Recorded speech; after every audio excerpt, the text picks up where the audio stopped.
Noida, greater Noida के मेरे सभी दोस्तों, सोसाइटीज़, RWA, AOA के सभी मेरे मित्रों और रेजिडेंट्स, मैं फेडरेशन फोना की तरफ से आप सबको नमस्कार करता हूं। और ये जो ज्वलंत मुद्दे हैं उनके ऊपर हम अक्सर बात करते रहते हैं। अभी बिल्कुल ताज़ा एक अनफॉर्चुनेटली इतना दुर्भाग्यपूर्ण और दुखदायी मुद्दा, इसमें कई प्रीशियस जान चली गई हैं, कई कीमती जानें चली गई हैं, लिफ्ट गिरने का कंस्ट्रक्शन साइट पे ड्रीम वैली आम्रपाली के प्रोजेक्ट में।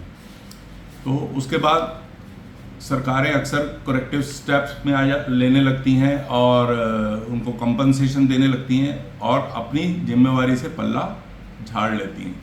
अभी नोएडा अथॉरिटी का एक फेसबुक के ऊपर मैसेज जो मैं पढ़ रहा हूँ, उसमें बिल्डर और एओए को कंप्लाई करने के लिए बोला गया है नोएडा अथॉरिटी CEO की तरफ से।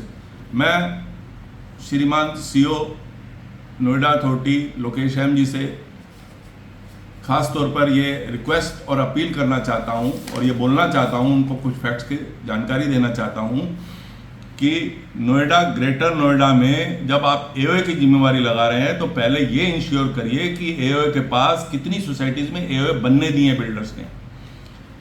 जहाँ पर AOA बन भी गई हैं उनमें से कितनी सोसाइटीज़ के पास बिल्डरों ने हैंडओवर दे दिया है। हमारे हिसाब से हार्डली 10% भी AOA के पास हैंडओवर नहीं आया प्रॉपर। और जितनी भी AOA हैं वो हाई कोर्ट इलाहाबाद, माननीय हाई कोर्ट, आदरणीय हाई कोर्ट इलाहाबाद से ऑर्डर लेने के बाद भी सालों साल धक्के खा रही हैं नोएडा अथॉरिटी के पास कि उन्हें हैंडओवर दिला दिया जाए। AOA बने हुए 5-5 साल हो गए हैं। तो मैं आपको ये लोकेश M जी जो हमारे CEO महोदय हैं, उनको ये रिक्वेस्ट करना चाहता हूँ कि AOA की जिम्मेवारी किस तरीके से आपने इसमें डाल दी है। बिल्डर की तो समझ में आती है, जब आप AOA को इंटरेस्ट फ्री मेंटेनेंस सिक्योरिटी जो IFMS का करोड़ों रुपए बिल्डर दबा के बैठे हुए हैं वो नहीं दिलवा पाती नोएडा अथॉरिटी, और नोएडा अथॉरिटी लोगों को हैंडओवर नहीं दिला पाती। जिन सोसाइटियों में भी AOA कुछ काम कर रही है वो सिर्फ लोगों से पैसे इकट्ठे करके सिर्फ मेंटेनेंस कर रही है। असेट्स, जो सोसाइटी की असेट्स हैं वो अभी तक ट्रांसफर नहीं हुई हैं, IFMS ट्रांसफर नहीं हुआ है बिल्डर से, तो AOA की कैसे जिम्मेवारी आ सकती है जब सोसाइटी का हैंडओवर ही AOA के पास नहीं है। सिर्फ मेंटेनेंस करने का कुछ सोसाइटियों में अधिकार प्राप्त हुआ है और उस अधिकार में असेट्स नहीं ट्रांसफर हो पाई हैं। कितनी ही सोसाइटियां ढेरों ढेर पड़ी हुई हैं। ऑन टॉप ऑफ इट, आप एक चीज बताइए कि नोएडा अथॉरिटी ने इंफ्रास्ट्रक्चर और असेट्स का ऑडिट कराना था, स्ट्रक्चर का ऑडिट कराना था, क्या करवा पाई नोएडा अथॉरिटी आज तक? कितनी कंप्लायंस हुई है उसमें? अब मैं आपको पूरे नोएडा के निवासियों को, ग्रेटर नोएडा के निवासियों को ये बताना चाहता हूं कि AOA की एक ही केस में जिम्मेवारी बनती है।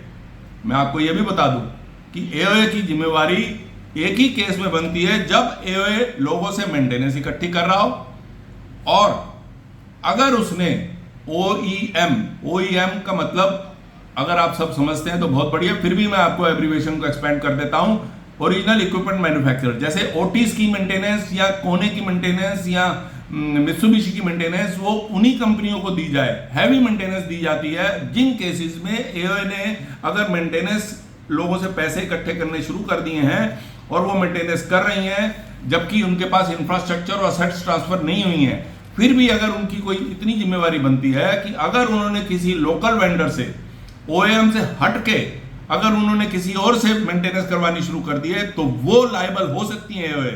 ध्यान रखिएगा, जो मैं सब AOA के लिए बोल रहा हूं कि लेकिन अगर हर सोसाइटी में, जिन भी सोसाइटियों में OEM से AMC की गई है उस केस में AOA की जीरो रिस्पॉन्सिबिलिटी है। और मैं फिर नोएडा अथॉरिटी के CEO महोदय से रिक्वेस्ट करना चाहता हूं और अपनी फेडरेशन की तरफ से आवाज उठाता हूं और डिमांड करता हूं कि इस तरीके से जब तक कि आप सोसाइटियों का हैंडओवर AOA को नहीं करवा पा रहे, नोएडा अथॉरिटी आज 10-10 साल से सोसाइटी स्ट्रगल कर रही हैं, उस केस में असेट्स नहीं है जब AOA के पास, जब AOA को ये नहीं मालूम कि ये लिफ्ट बिल्डर ने कितनी सस्ती ली है, कितनी महंगी ली है, चाइनीज ली है, लोकल ली है, कैसी ली है, उस केस में AOA की रिस्पॉन्सिबिलिटी कैसे लगा सकते हो?